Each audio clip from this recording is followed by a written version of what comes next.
Hey, my brother, how you doing? Doing good. How are you? Okay. Now, what do I call you Omar or Daryl?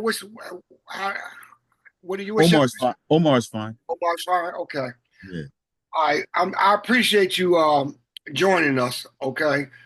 And let me just get started and welcome the people.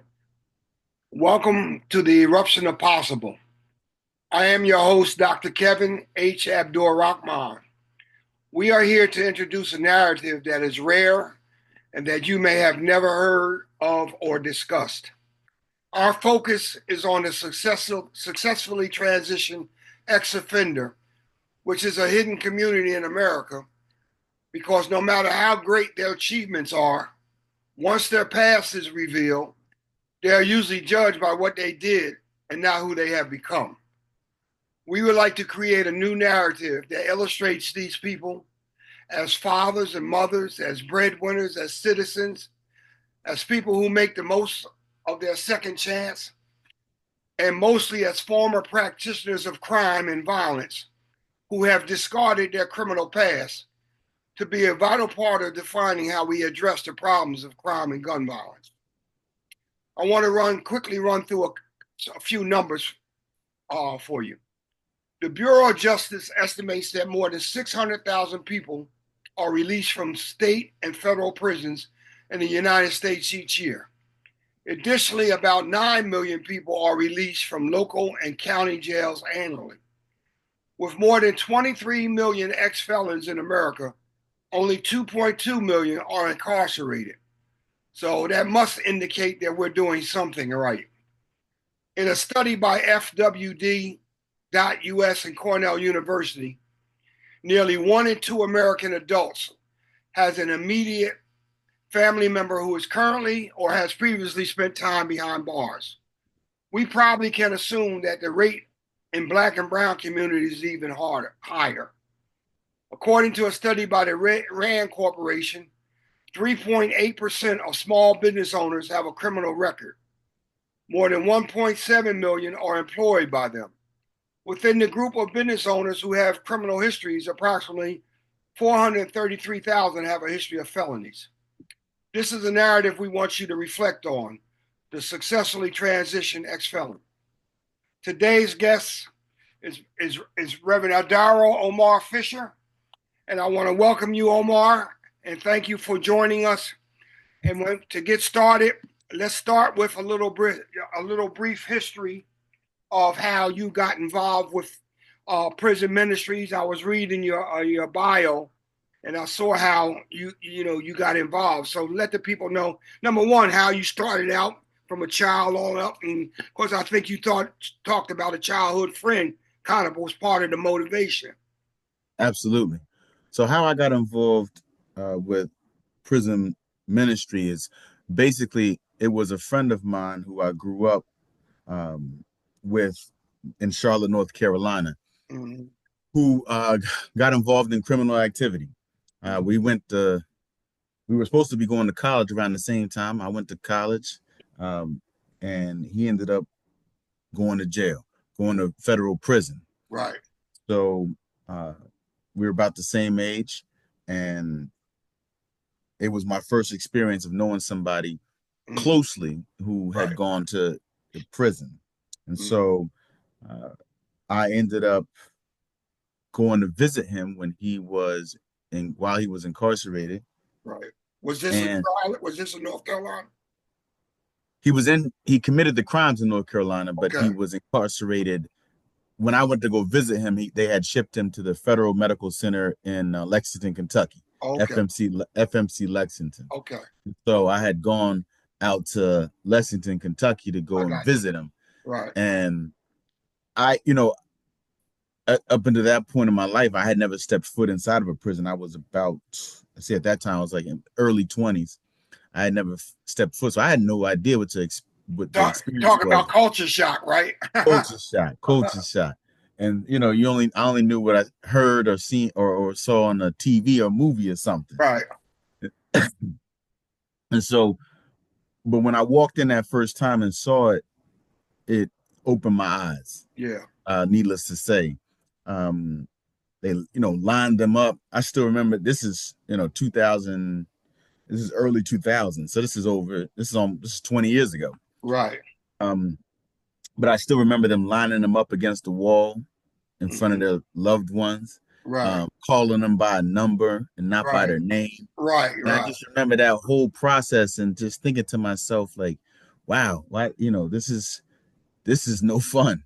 And then Yeah. he sat down with me and told me all of the issues that they had in there, Uh-huh. between the food, the lack of women, the lack of contact with loved ones, Right. and just all of the trouble that happens in there. And I just wanted to help. Hmm. I just wanted to help because I was just like, wow, this is, you know, that we glorify. At that point I was, listening to a lot of rap music and everything like that. Right. Right. We Right. glorify, selling drugs and, Right. doing, Yeah. Yeah. guns and all that kind of stuff like that. But if it leads to this is Right. terrible, Right. And so my mentality really changed at that point. I'm like, why would anybody put themselves in this situation? This just sounds terrible.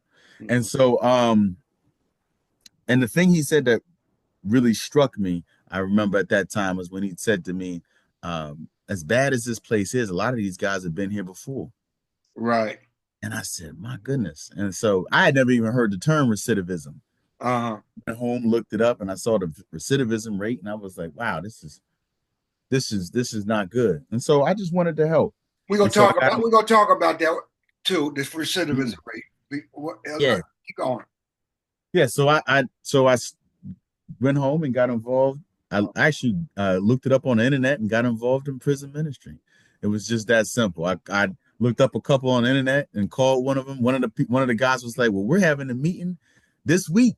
If you Right. want to come," and I joined Saints Prison Ministry, and so I ended up joining them and have been doing prison ministry ever since. Help the people understand what the goals and objectives of prison ministry. I mean, we throw that term around, but Right, we don't actually know what and I the I think it's objective is. different. I Uh-huh. think it's different for different organizations. Hmm. Um, my I got involved because I believe in the power of change in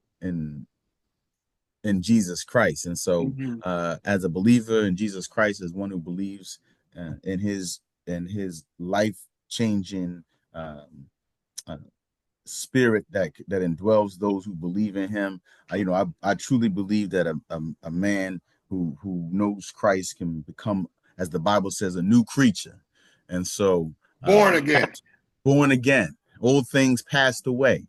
And so, you know, one of the issues that I had noticed, like I said on that first visit, and since then, is a lot of people, as an inmate told me, a different inmate, a lot of people go to prison and they learn more bad things, Hmm. learn how to become better criminals, learn how to become better, and they need that rehabilitation that doesn't happen in a lot of places. And so, for me, doing prison ministry is bringing in a life-changing message and the word of Jesus Christ, hoping that now this man who has been relocated, who has been taken away from his family, who is now who is been without employment, who is in this difficult situation, gets to know Jesus and starts to make the change from the inside,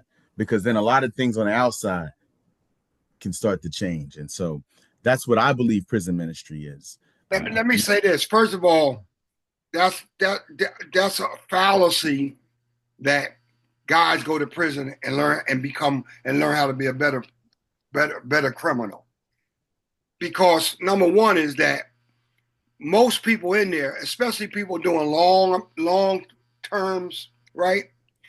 The Mhm. object is to get out of jail. So, and the object is to get to retrieve your freedom, right?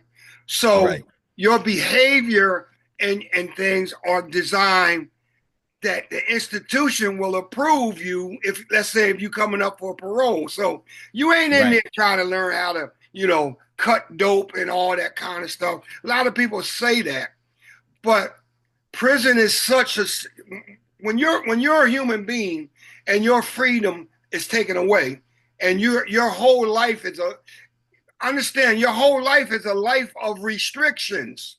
Yes, You, it you is. understand what I'm saying?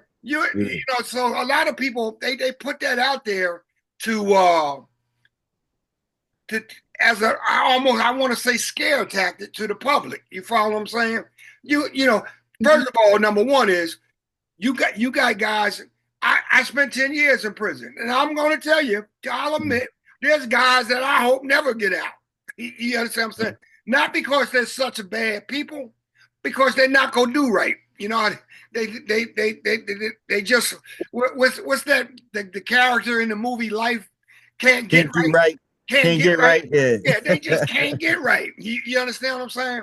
I had Absolutely. nothing to do with them. But something you mentioned about you talked about the rap music, right? The other side of the coin is the messaging. And I saw where you talked about, you go in and you do rap and poetry in the prison and understand that. A criminal is made in an environment where the messaging creates the criminal. He's not in a factory being assembled. You follow what I'm saying? So talk Mhm. about how, and I'm reading here, and that's one of the things about prison ministry is that you kind of want to change the messaging that they're getting. Talk about that. So one of the things that I did was started to, I was, before I went into prisons, I used to write Uh, Christian poetry um, before I even started doing prison ministry. But once I started doing prison ministry, um, I started writing more Christian poetry and Christian rap right.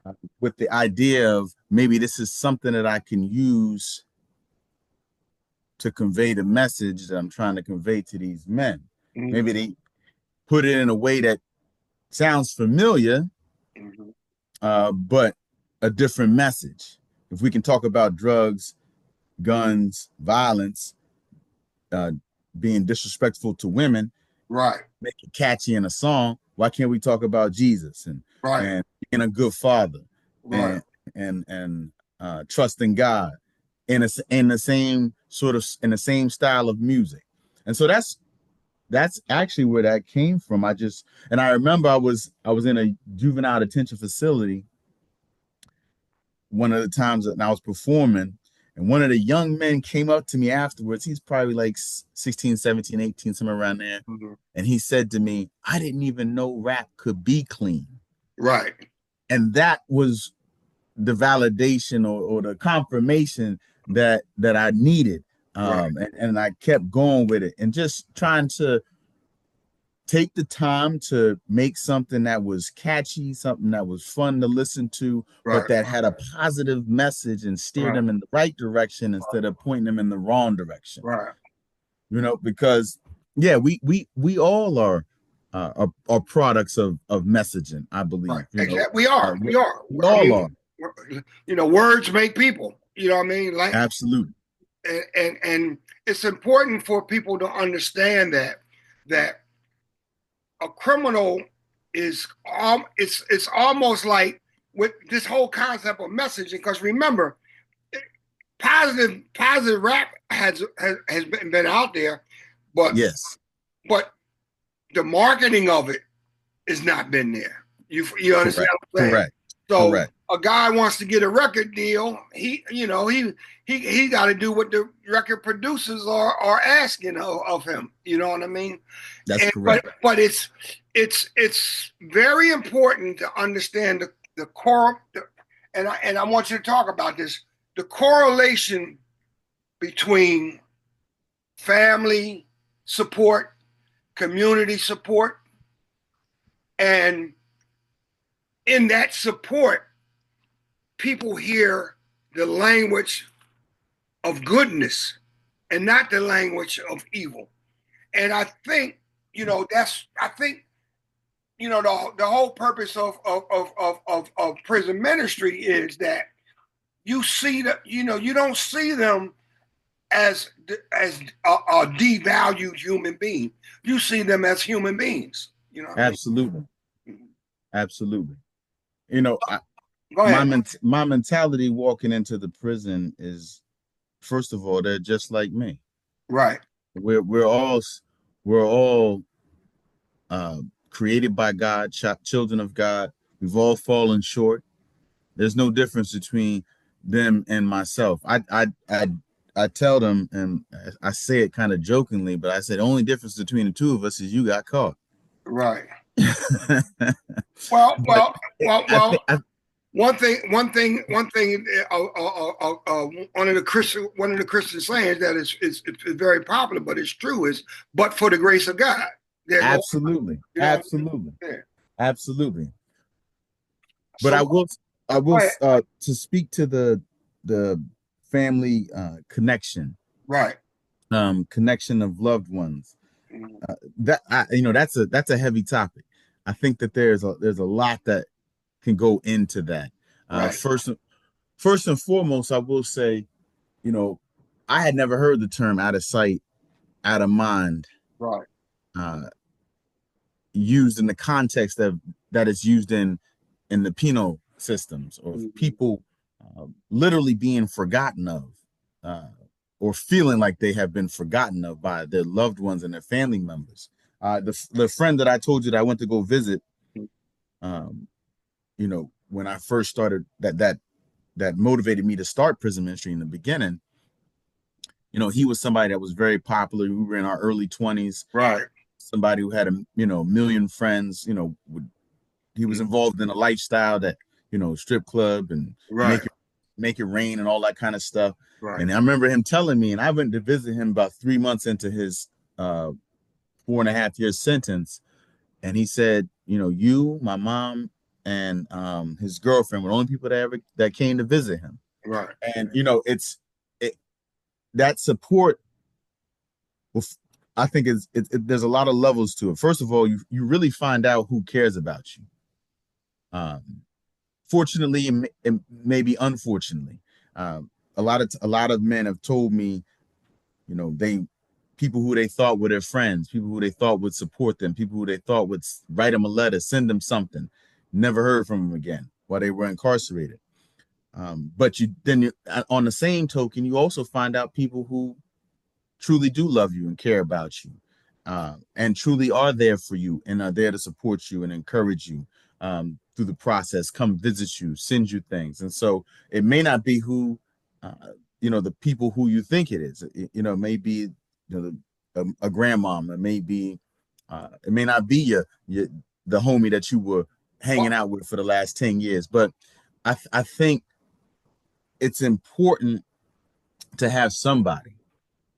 It's important to have somebody so that you can, have that connection, that somebody's, so this is a traumatic event, being incarcerated. let me cut you off a minute. One of the Yeah. things when you was talking that hit my mind, I did 10 years, right?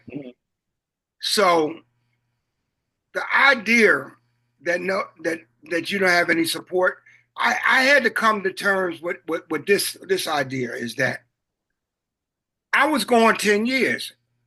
After 4 or 5 years, maybe even after 3 years, what I didn't understand at first is that my presence and my being gone, it had become a new norm. It wasn't that the people didn't care about me, but they were so used to me being gone that that wasn't abnormal anymore, because Mm. the everyday lives that I was never are not a part of it no longer. Not that they didn't care, but life actually changed where my presence was not the norm. So what happens is a lot of times, and it's hard for the inmate to come to terms with this because it's not an easy thing that comes to mind. But I had to come to terms with the idea is that, you know what, you've been gone so long that you being gone is normal to them. So it ain't like, oh, I got to rush up here and see Kevin. I got to rush up here and see him because 5 years that's going by. You understand what I'm saying? I So understand. some of the and discussing that with some of the guys, help them understand that with the process when norms change. So it Mm, ain't like I don't give a damn about you. It's just that, and I'll give you a good example. My mother really brought it home to me. I wrote my mother. I was talking about this the other day to somebody. I wrote my mother and said, "Listen, Mom, I need a pair of sneakers, right?" So she wrote me back. She said, "You gonna be in there 10 years. You better get a job because I'm not sending you a pair of sneakers every 3 months, right?" So at first it startled me when I'm reading. I dropped the letter, right? But then I said, "Okay." Then I got the message. You got a new norm. You got a new norm. You need to get used to your new norm. So that kind of happens, Omar. And that guy, what's difficult for guys inside is they personalize it, and you can't personalize it because life has changed, and you can't. And we brought it on ourselves by going to prison. You follow what I'm saying? I follow. You know what I mean? And that can help. That can help guys develop that. You know what I mean? That can help guys in the sense that they don't have to feel depressed and down because they feel like they've been forgotten. They haven't been forgotten, dude. You gonna be there for 4 years. 2 years that went by already. You know what I'm saying? Mm, And I hear life still goes on. you. It does. Life All right. still goes on. That's for So sure. you wrote a book.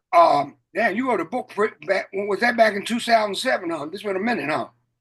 Con- Yeah. con- So I wrote my first book in 2007. That was Finding confrontations. Confrontations, Finding Faith Behind Bars. Talk That's my about that. first book. So the first book was about uh, you would you would think that it was, young black man trying to do prison ministry, go back and help people Right, uh, who are incarcerated. You would think that it would be uh, quite simple. right, Everybody will welcome you with open arms. Oh, come on, let's come help, come help, come help. It was not that case. That was not the case. But I ran into quite a few roadblocks and quite a few different confrontations Jazz. in out and inside the prison. Not being able to go into the prison. I mean, I did that was something that was new to me. Mm, Just all kinds of uh security clearances and everything, all those kinds of things that were happening. Just mm, issues in the prison. People trying to, whether different religions, different um, rules and regulations, all kinds of things that you have to adhere to when it comes to trying to do ministry inside of penal institutions. And I was offering to go in for free on my own dime, not charging the facilities anything. But just the reality was that, there was a lot of roadblocks along the way. And so that's what I wanted. That's what the first book was about. But then the second book, which that's the book that is just being released this month, uh-huh. is a continuation sort of from that first book, and it's called Consequences. Mm, Consequences. And so I'm looking now that I've been doing prison ministry for 20 years. mm, I've looked back and seen sort of like the overreaching effects of prison on our society. And so there's people who I met in the first book who are in the second book.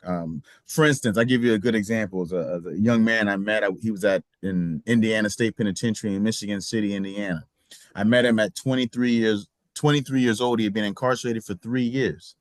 He was in college and committed a crime, and unfortunately is going to spend the next 80 years of his life, if he lives that long, in right. incarceration. At and he got 80 years at 20 years old. And I've walked with him. I told you I met him when he was 23. He's 42. So for Right. 19 years, I've been walking with him, writing him letters back and forth, uh, and just you know I've seen how his life is evolved, spending the last, well, he's been there since he was 20, spending the last 22 years in incarceration. I met him as a very young man, Talk, 23. talk about how you watched him evolve. So when I when I first met him, when he was 23 years old, he was, young man, uh, who, was facing a significant amount of time, uh, very upset, very angry at the world. Uh, it was everybody else's fault while he was there. Um, it was, it's just he was difficult to reach. Uh, he was somebody who told me about, constantly getting in the physical altercations in the facility, in the penal institution. Um, just, and I can understand. I mean, I could only imagine. Well, I can only imagine. Let me just say that I can only imagine being uh, in my early 20s and facing that kind of time. But now, over the last, like I said, over the last 19 years that I've known him, I've seen him mature. I've seen him. He's grown in his relationship with the Lord. He's very close with his mother. He's gotten closer with his church family, even while he's been incarcerated. He's helped other people with their cases. He's learned the ins and outs of the legal system. He's taken all kinds of classes like We, anger management. we used to call them jailhouse lawyers. Right. But he's applied the knowledge that he's gained in there to help other people. He's a Right, very helpful individual, very encouraging now. right, He's somebody I could talk to. He's right, very uplifting. You wouldn't have known that he spent the last 19 years in prison when you talk to him on the phone. I mean, right. he still wants to get out, still wants to go home, of course, but a much whole different demeanor at this point in his life. Well, one of the three reasons I asked you that, and I'm gonna tie this into what we talked about earlier about the the Christian idea of being born again, right? When it's relative to that whole concept of being a criminal and then you incarcerated and then and years later, for like you say, 20 years or whatever, that evolution is that what this program, Eruption of Possible, is about is the fact that, excuse me, is that, and I use this analogy in my recent book, The Eruption of Possible, is that when you look at a butterfly, number one, you don't refer to them as a former caterpillar because what they have done is they have discarded that caterpillar life. You understand what I'm saying? And then you're able to see the brightness of the wings. You're able to see them defy the law of gravity. But it's the same process mentally, intellectually, spiritually, morally in a person who has, and not just an inmate, just a person who has evolved in their humanity. And unfortunately, because we're so into judging our self-worth by our material worth, we never really get to the idea of focusing on our human worth. You know what I mean? So Mm. people have to people what happens with with former incarcerated people or whatever, and even people who weren't never incarcerated but maybe had probation or anything like that, is that no one wants to look at how they discarded, like the butterfly, that life and became a new creature, meaning born again into a different creature. Because even in the Christian theological sense, once you're born again into Jesus Christ, you're not that person that you were before you were born again. And Absolutely. and we have to understand that the problem is, and I'm gonna ask you this about in your dealing with guys, how do you help them overcome that stigma of being an ex-felon?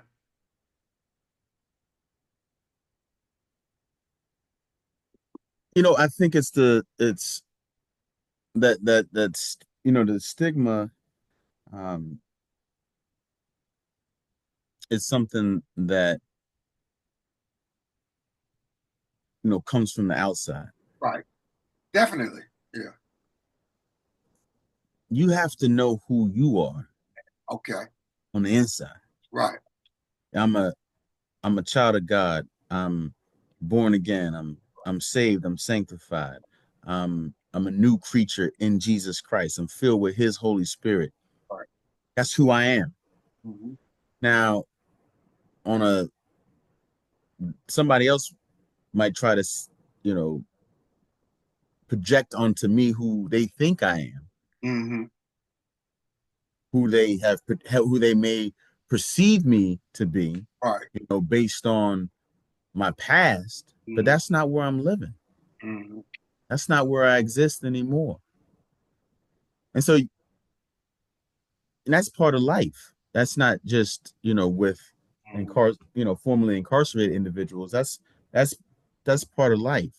Um, and I think that you can't control what other people think or what other people do. Only person you can control is you. And that's what I say all the time Right.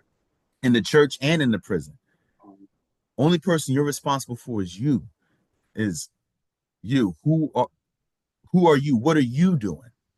And people, you come out today and you tell them, I'm not who I used to be. Some might believe you, some might not. Is it hard to get that through to people who life has beaten them up a lot? I think it can be. It can be, but I don't think it's I really think we can't focus on what society says. We Hmm. can't focus on what, yeah, society may say you're an ex-felon. Society may say you have a record, you have all these things, and that, records can be expunged and things like that. But, you know, your family may say this, your friends may say this, the person you're applying for the job application, you might have to fill out certain thing on the job application, depending on what, city or state you're in. You know, you have to know who you are. And I think it's not always easy to get to that point. It's not always I uh went I went through that process, right? I went right. through that same process you're talking about. And that's where the idea of the eruption of possible comes from. Mm, Because what happens is once you dis first of all, you don't grow up and you have no clue to who you are as a human being. Because you're following the dollar or you're following the trends or whatever. But once you start learning about who you are as a human being, you begin to retrieve your humanity. amen. Once you retrieve your humanity and you see yourself not as a material creature, period, right?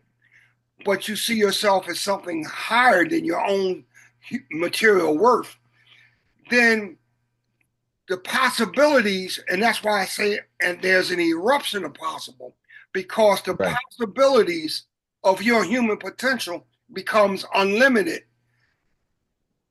again. It was unlimited when you started out in life, but got sidetracked. But you have this return to your humanity where there's an explosion of a possibility.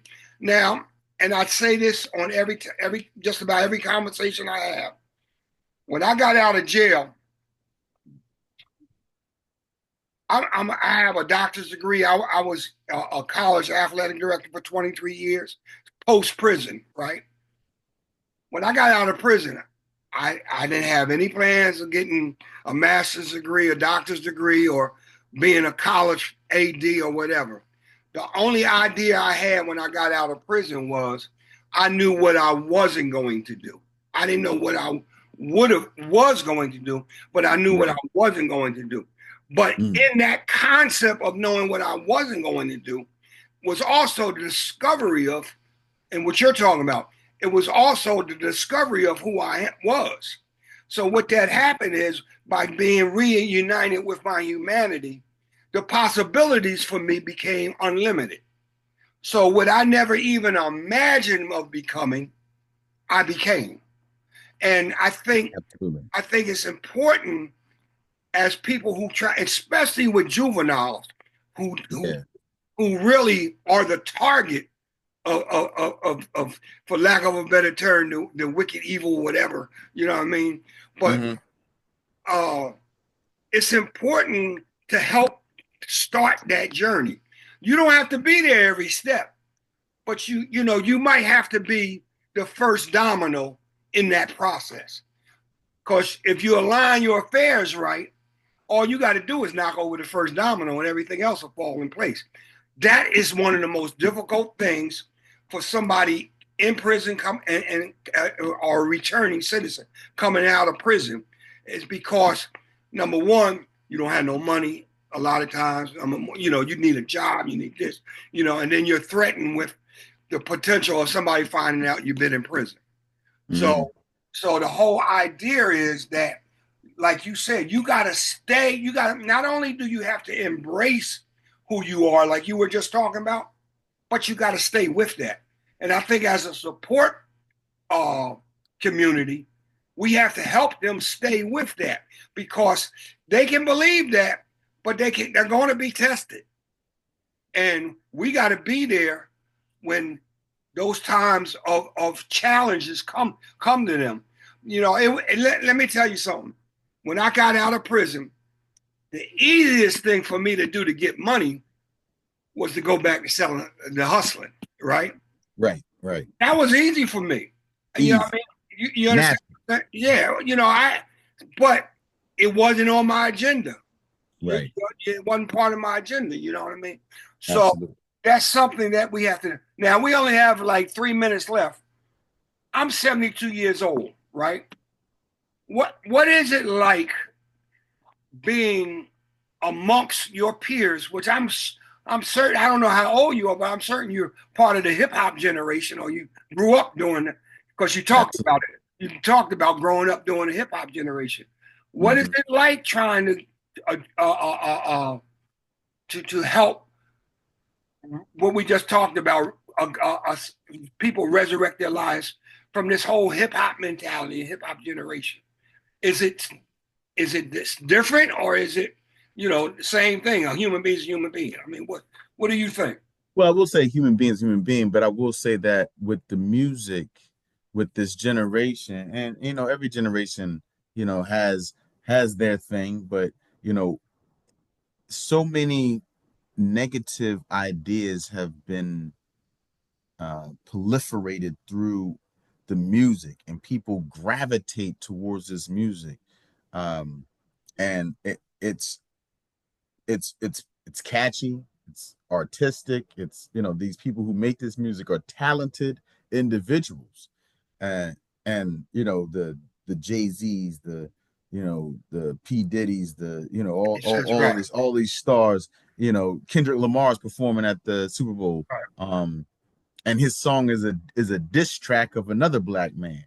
This Plus is plus the material, the the illustration of material wealth, or absolutely.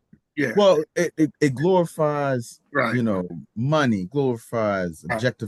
objectifying women, glorifies drugs, it glorifies guns, and you cannot deny that. So are you saying basically the big deal with the hip hop generation is trying to change the messaging?